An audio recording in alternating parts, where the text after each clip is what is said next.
जय हिंद एवरीवन, स्वागत है आपका हमारे channel Indian defence news Hindi में, जहां आपके लिए लेकर के आते हैं इंडियन डिफेंस के प्रमुख अपडेट्स को कम से कम समय में। तो चैनल को सब्सक्राइब करना मत भूलिएगा। तो आइए शुरू करते हैं आज का अपना ये एपिसोड। हम सब ने हाल ही के दिनों में देखा है कि भारतीय वायुसेना की जो प्रतिबद्धता है स्वदेशी उपकरणों को लेकर, स्वदेशी हथियारों को लेकर, ये बढ़ती जा रही है और भारतीय वायुसेना भरसक प्रयास कर रही है कि उनके फ्रंट लाइन फाइटर्स में अधिकतर जो उपकरण हो, अधिकतर जो हथियार हो, वो स्वदेश निर्मित हो। इसके कई कारण हैं। पहली बात तो ये है कि बीते समय के साथ हमारी जो डिपेंडेंसी है वो काफ़ी ज़्यादा रही थी और इसके बहुत सारे हमें दुष्परिणाम देखने को मिले। अवेलेबिलिटी से लेकर जो प्राइस है, ये हमारे लिए चिंता का विषय रहा था। लेकिन अब भारतीय वायुसेना इनसे सबक लेते हुए कोशिश कर रही है कि अधिक से अधिक जो हथियार है ये स्वदेशी हो। और इसी क्रम में हमने कल के वीडियो में आपसे बताया था कि कैसे अस्त्र मार्क 2 को जो लिमिटेड स्केल में प्रोडक्शन की मंजूरी है दे दी गई है। तो वहीं अब ब्रह्मोस एनजी को लेकर के भी एक नई रिपोर्ट सामने आई है। ब्रह्मोस एनजी को लेकर बताया जा रहा है कि भारतीय वायुसेना के सुखोई 30 MKI के बाद तेजस मार्क 1A और तेजस मार्क 1A के बाद राफेल एयरक्राफ्ट वो एयरक्राफ्ट होंगे जिनको ब्रह्मोस एनजी से इक्विप किया जाएगा। जी हाँ, आपने सही सुना, राफेल को भी ब्रह्मोस एनजी जो कि नेक्स्ट जनरेशन मिसाइल है वो मिलने वाली है। आइए जानते हैं पूरा मामला क्या है। भारत ने काफी लंबे समय पहले दशक से कहा था कि भारत अपनी जो एयरक्राफ्ट की फ्लीट है उनमें स्वदेशी वेपनरी को ऐड करना चाहता है ताकि भारत की जो रिक्वायरमेंट्स है वो पूरी हो सके।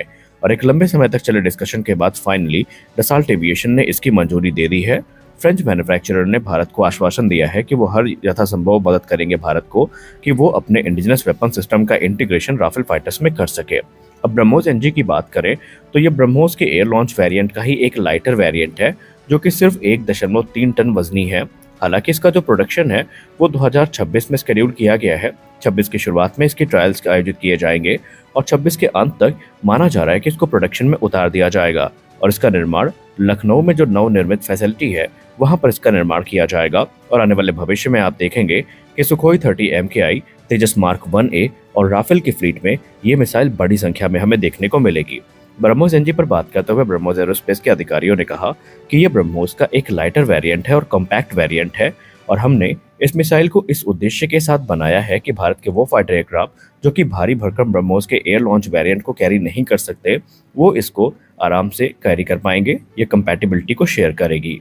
इसका वजन सिर्फ 1.3 टन है। इसकी लेंथ 6 मीटर की है, वहीं इसका डायमीटर 50 सेंटीमीटर का है और ये ब्रह्मोस के एयर लॉन्च वेरिएंट की तुलना में तकरीबन 50% तक हल्की है। इसकी रेंज की बात करें तो इसकी रेंज 290 किलोमीटर की होगी, वहीं इसकी टॉप स्पीड मैक 3.5 की होने वाली है। इसको ब्रह्मोस एरोस्पेस की तरफ से विकसित किया गया है और इसको इस उद्देश्य के साथ बनाया गया है कि इसको एयर लॉन्च भी किया जा सकेगा, लैंड बेस्ड जो लॉन्चर्स है वहां से लॉन्च किया जा सकेगा और जो वॉरशिप्स है वो भी इसको लॉन्च कर सकेंगी। इवन सबमरीन से भी इसको लॉन्च किए जाने का जो प्लान है वो सामने आया है।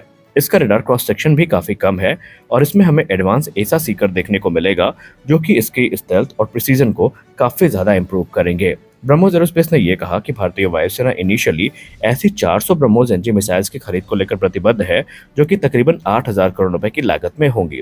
हालांकि ब्रह्मोस एरोस्पेस ने यह भी कहा है कि 2026 में सबसे पहले इसका ट्रायल सुखोई 30 MKI से किया जाएगा और जब सारी चीजें वैलिडेट हो जाएंगी तो धीरे धीरे चरणबद्ध तरीके से ये मिसाइल आपको तेजस मार्क 1A और जो राफेल फाइटर्स हैं इनमें देखने को मिलने वाली है।